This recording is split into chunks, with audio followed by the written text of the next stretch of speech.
अपने मुल्क को किसी जगह पे रिप्रेजेंट करना एक बहुत ही फख्र की बात होती है। ये मौका हर इंसान को बहुत आसानी से नहीं मिल पाता है। लेकिन पाकिस्तान एक ऐसा बदकिस्मत मुल्क है कि बहुत सारों को ये मौका मिला, लेकिन उस तरह पाकिस्तान को वो डिलीवर ना कर पाए। हमारे इर्द गिर्द भी ऐसे बहुत से लोग हैं जिनको हम देखते हैं और यही समझते हैं कि ये पाकिस्तान अपनी मिट्टी के साथ वफादार हैं, लेकिन वो नहीं होते। मैं ये तो नहीं कहूँगी कि सब एक जैसे हैं, लेकिन ऐसे बहुत सारे हैं जिनको खुदा ने, किस्मत ने ये मौका दिया, लेकिन उस तरह उसको अवेल नहीं कर पाए। पाकिस्तान क्रिकेट टीम में भी बदकिस्मती से ऐसे लोग मौजूद थे।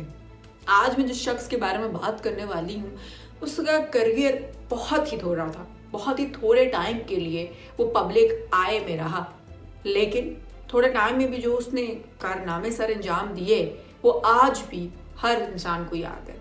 आई एम श्योर मुझे जो भी आज देख रहा है उन सबको तो इस बारे में ना पता हो, लेकिन इस स्कैंडल जो कि पाकिस्तान क्रिकेट टीम के साथ जुड़ा हुआ था उसके बारे में आप जरूर जानते होंगे।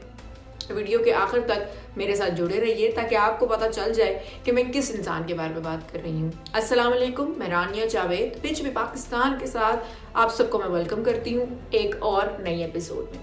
आज मैं जिस शख्स के बारे में बात करने वाली हूँ उसने अपना करियर तो खराब किया ही, लेकिन साथ ही अपने मुल्क की रेप्यूटेशन को भी मिट्टी में मिला दिया। ना कि सिर्फ ये, बल्कि उसे 2 ऐसे बॉलर्स हमसे छीन लिए जिनकी शायद ही हमें दोबारा कभी रिप्लेसमेंट मिल पाए। उसको पाकिस्तान क्रिकेट टीम का सबसे बड़ा गद्दार भी कहा जाता है, लेकिन कुछ ने ये कहा कि he was the biggest loss for Pakistan. लेकिन सवाल ये है कि वाकई पाकिस्तान क्रिकेट टीम ने उसको खोया या उसने अपना करियर अपने हाथों से खराब कर दिया। मैं बात कर रही हूँ सलमान बट की, जो कि पाकिस्तान क्रिकेट टीम के एक बहुत बड़े स्कैंडल में मुलविस था। ये शायद स्कैंडल हुआ ही उसकी वजह से था। Salman but was a star player, बिल्कुल ठीक सुन रहे हैं। अपने वक्त में वो आया और ऐसा छा गया कि लोग ना चाहते हुए भी उसका नाम याद कर पा रहे थे। वो एक ऐसे टाइम पर आया जब पाकिस्तान एक अच्छा ओपनर ढूंढने के लिए स्ट्रगल कर रहा था। उसने 15 साल की उम्र में अपने करियर का आगाज किया लाहौर वाइट से। वहां से सिलेक्टर्स ने उसको देखा और उसके हुनर की तारीफ की और उसको ले आए पाकिस्तान क्रिकेट टीम में। स्ट्रगल इसका बहुत कम था, जल्दी ही पाकिस्तान क्रिकेट टीम में आ गया था। लेकिन कहते हैं कि जितनी जल्दी अरूज है उतनी ही जल्दी जवाल भी आ जाता है। इसके साथ भी कुछ ऐसा ही हुआ। पाकिस्तान क्रिकेट टीम में ये आ गया।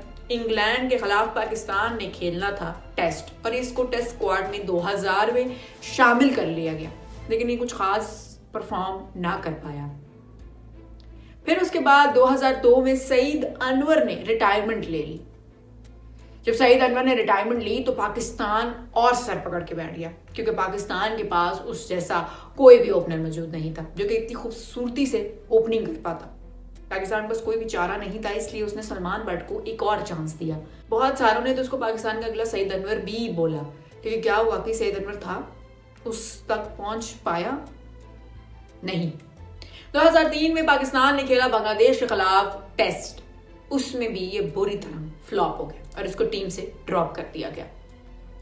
फिर बारी आई 2004 की चैंपियन ट्रॉफी की। अब सलमान के पास एक सुनहरी मौका था कि वो अपने ऊपर एक मीडियोकर प्लेयर का जो एलिगेशन लगा हुआ है उसको हटा पाए। आप जरूर सोच रहे होंगे कि अगर वो एक अच्छा ओपनर था तो मैंने उसको मीडियोकर प्लेयर क्यों कहा। बताती हूँ। 2004 में भी वो चैंपियन ट्रॉफी में कुछ खास ना कर पाया। फिर आई बारी बीसीसीआई जुबली कप की, जो कि इंडिया ने बीसीसीआई की 50 एनिवर्सरी पर रखा था। इसमें एशिया की मुख्तलिफ टीमें मौजूद थी और जुबली कप के लिए वो खेल रही थी। इसमें बट ने बता दिया कि is not a mediocre player. 108 की नाकाबिले शिकस्त इनिंग उसने बनाई। उसने 108 रन्स बनाए और वहां से उसकी करियर और ग्राफ दोनों राइज हो गया। फिर उसके बाद बारी आई ऑस्ट्रेलिया के साथ टेस्ट की, और उसमें भी उसने एक नहीं बल्कि बहुत सारी सेंचुरीज बनाई। पाकिस्तान हार तो गया था ये सीरीज, लेकिन सलमान का नाम सबके मुंह पर जरूर चढ़ चुका था। अब मैं आपको ये बता दूं कि सलमान के अगर हम ग्राफ देखें या उसका स्ट्राइक रेट देखें तो वो बाकी प्लेयर से बहुत ज्यादा कम था, क्योंकि वो एक एज अ ओपनर फिट बैठता ही नहीं था। लेकिन क्योंकि पाकिस्तान के पास कोई चारा नहीं था और उसके पास कोई भी एक ऐसा ओपनर नहीं था जो कि ओपनिंग कर पाता। इसलिए अगर मैं ये कहूँ कि सलमान को रखना पाकिस्तान की एक मजबूरी थी तो शायद गलत नहीं होगा, क्योंकि he was a very mediocre player. लेकिन 2005 में he was the first choice for everyone for an opener. लेकिन जैसे मैं पहले बता चुकी हूँ कि पाकिस्तान के पास और कोई ऑप्शन नहीं था, इसलिए पाकिस्तान को वो अवेल करना पड़ा। सलमान टीम में खेला, कभी अच्छा खेला, कभी आउट हो गया, क्योंकि सलमान वो प्लेयर था जो कि एक मैच में सेंचुरी बनाता था और अगले ही मैचेस में अर्ली विकेट दे के पवेलियन लौट जाता था। फिर बारी आई 2009 की। पाकिस्तान क्रिकेट टीम का ही नहीं बल्कि पाकिस्तान का भी एक डार्केस्ट फेज था, बिकॉज श्रीलंका जो कि उनकी मेहमान टीम थी, यानी कि हमारी मेहमान टीम थी, उस पर टेररिस्ट अटैक हो गया। पाकिस्तान ने कोई भी सीरीज, कोई भी मैच अपने मुल्क में होस्ट करने की सारे राइट्स गवा दिए। पूरी दुनिया सिर्फ पाकिस्तान के ही बारे में बात कर रही थी, जहां पाकिस्तान ऑलरेडी बहुत स्ट्रगल कर रहा था क्योंकि टीम बहुत अनस्टेबल थी। साथ ही एक ऐसा वाकया हो जाना वो किसी के लिए भी अच्छा नहीं था। अब टीम इंतहाई अनस्टेबल थी क्योंकि इंजमाम के रिटायरमेंट के बाद पाकिस्तान कोई 5 टेस्ट के कप्तान बदल चुका था, लेकिन किसी ने भी वो कारकर्दगी ना दिखाई जो कि उस वक्त पाकिस्तान को संभालने के लिए जरूरत थी। शाहिद खान अफरीदी पहला टेस्ट मैच जब हारे तो उसके बाद ही उन्होंने कप्तानी से इस्तीफा दे दिया। अब पाकिस्तान क्रिकेट टीम में सिलेक्टर्स के बाद और क्या ऑप्शन था? यही ऑप्शन था कि Salman but was doing fine those days, तो वो सलमान को कप्तान लगा देते और वही हुआ, उन्होंने सलमान को कप्तान लगा दिया। सलमान की कप्तानी के बाद अब सलमान के पास एज अ कैप्टन ये चांस था कि वो कुछ बड़ा कर पाता, क्योंकि team was very fine at those days. बस उसको ज़रूरत थी एक अच्छे कप्तान की, बिकॉज टीम में हमारे पास मोहम्मद यूसुफ और बहुत सारे एजेड खिलाड़ी भी मौजूद थे, साथ ही साथ आसिफ और आमिर जैसे भी बॉलर्स मौजूद थे जो कि टीम में एक खूबसूरत बैलेंस क्रिएट कर रहे थे। सलमान ने ऑस्ट्रेलिया के खिलाफ बनाई हिस्ट्री और पाकिस्तान वो मैच जीत गया। अब बारी आई इंग्लैंड के साथ टेस्ट सीरीज की। अब सलमान से जैसे सलमान ने अचीवमेंट्स हासिल की, उसके साथ एक्सपेक्टेशंस का ग्राफ भी ज्यादा होता गया, साथ ही साथ आसिफ और आमिर का भी। लेकिन सलमान एक्सपेक्टेशंस पे पूरा नहीं उतरा, बल्कि उसने तो एक्सपेक्टेशंस का गला ही घोंट दिया। अब मैं उस मैच के बारे में बात करने वाली हूँ जहां से ये सारा किस्सा शुरू हुआ था और जो कि मेन बात है इस पूरी वीडियो की। पाकिस्तान इंग्लैंड के खिलाफ 2 मैचेस हार गया बहुत बुरी तरीके से। अब मैचेस तो ये हार गया, लेकिन इससे मैं एक रात पहले की प्लानिंग के बारे में बात करूंगी। मैचेस हारा, लेकिन वो कोई गलती से या खेल के नहीं आ रहा था, वो हारा इसलिए बिकॉज वो प्लान्ड था।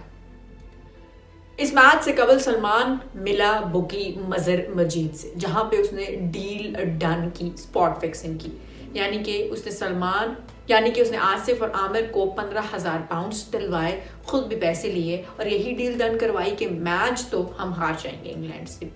लेकिन सब किस्से में सबसे अहम किरदार है मजर मजीद का। अब इसके भी किरदार पे थोड़ी रोशनी डालते हैं। मजर एक स्पोर्ट्स एजेंट है जो कि बड़े खिलाड़ियों को, यानी कि पाकिस्तानी खिलाड़ियों को इंडोर्समेंट्स लेके देता है बड़े ब्रांड्स के साथ। जैसे इस मैच से कबल ही उसने आमिर को नाइक से एक इंडोर्समेंट लेके दिया था, जहां पे Aamir was the brand ambassador of Naik और उसको स्पाइक्स मिलते थे नाइक की तरफ से जब तक वो उस कॉन्ट्रैक्ट में था। इसके अलावा वो इलीगल काम में भी पड़ा हुआ था, जैसे कि वो एक बुकी था, पैसे लगाता था, जुआ खेलता था मैचेस के ऊपर। सलमान ने सारी सेटिंग की। अब बारी थी आमिर को मनाने की, क्योंकि आमिर एंड टाइम तक इसी बात पे अड़ा रहा कि वो ये काम नहीं करेगा, क्योंकि उसने ये कह के मना कर दिया क्योंकि मुझसे नो बॉलिंग स्टेडियम में नहीं हो पाएगी। जिस पर सलमान ने उसको ये कह के मनाया कि तुम प्रैक्टिस कर लेना। आमिर ने प्रैक्टिस की और जब मैच का दिन आया तो आमिर ने नो बॉलिंग करवाई, लेकिन वो नो बॉलिंग बहुत ज्यादा प्लान्ड लग रही थी, क्योंकि आमिर ने अपने करियर में ऐसी बॉल कभी भी नहीं करवाई थी। आसिफ ने भी नो बॉल्स करवाई, लेकिन उसके करियर में नो बॉल्स होती रहती थी, इसलिए किसी ने भी ज्यादा ध्यान नहीं दिया है। लेकिन आमिर एक ऐसा बॉलर था जिसने नो बॉल्स बहुत ज्यादा कम करवाई हैं और उसके लिए नो बॉलिंग करवाना खुद भी एक अजीब सा एक्सपीरियंस था। साथ ही साथ जिन लोगों ने देखा वो हद से ज्यादा परेशान हो गए, क्योंकि वो नो बॉलिंग बिल्कुल प्लान लग रही थी। अब मैचेस पाकिस्तान हारा, तीसरा मैच जीत गया। लेकिन उसी वक्त British newspaper news of world ने एक खबर छापी कि पाकिस्तान के ये 3 बड़े स्टार्स स्पॉट फिक्सिंग में मुलविस हैं। आप समझे कि पाकिस्तान पे तो ये बात क़यामत की तरह उतरी, क्योंकि ये कोई छोटी बात नहीं थी। पाकिस्तान के वो बड़े स्टार प्लेयर्स जिस पर पाकिस्तान की पूरी टीम डिपेंडेंट थी, वो इतने बड़े स्कैंडल में मुलविस हो गए। उसके बाद क्या हुआ? सबके कान खड़े हो गए। पूरी दुनिया की नज़र एक बार फिर पाकिस्तान पे आ गई। जहां पाकिस्तान चौथा मैच जीत कर ये सीरीज टाई कर सकता था, वहां पर इतना बड़ा पेंडोरा बॉक्स खुल चुका था। मैं आपको बताऊंगी ये खबर और इसके साथ और भी बहुत सारी वीडियोस जहां पर मजर मैच की पूरी प्लानिंग करता हुआ दिखाई दे रहा था। आज तक मालूम ना हो सका कि वीडियोस कहां से लीक हुई हैं, लेकिन वो वीडियोस लीक हुई और सबने देखी, जहां पे मजर पूरे मैच की प्लानिंग कर रहा था। सलमान को इसका की सस्पेक्ट माना गया। जब सलमान से इस बारे में बातचीत की गई तो सलमान ने सारे एलिगेशंस को ठुकरा दिया। लेकिन जब आमिर के कमरे की तलाशी हुई तो आमिर पाया गया पैसों के साथ और 16 सितंबर 2010 इन तीनों को कोर्ट में हाजिरी देनी पड़ी, जहां पर आसिफ और सलमान तो मुसलसल इस बात से इनकार करते रहे कि उन तीनों का ना ही मजर से कोई ताल्लुक है और ना ही वो इन एलिगेशंस को मानते हैं। एक प्रेस कॉन्फ्रेंस भी उस वक्त सलमान ने की, जहां पे उसने सारे एलिगेशंस को बहुत ही सफाई से डिनाई कर दिया। लेकिन आमिर बोल पड़ा। आमिर ने बोला कि वाकई में हमने स्पॉट फिक्सिंग की है, सारा कसूर सलमान का है, जिस पर सलमान ये चीज़ बर्दाश्त नहीं कर पाया, क्योंकि आमिर सच बोल बैठा था। क्योंकि Salman was a key suspect of this whole scandal, इसलिए सलमान को बाकी दोनों के बनिस्बत ज्यादा सजा हुई। लाइफ टाइम क्रिकेट से बैन, साथ ही 2.5 साल की जेल और भारी जुर्माना। आसिफ पर 7 साल की बैन लगी और आमिर पर भी कुछ इसी तरह के चार्जेस। बाकी वो दोनों जेल से बच गए क्योंकि उनको भड़काने वाला और उकसाने वाला सलमान था।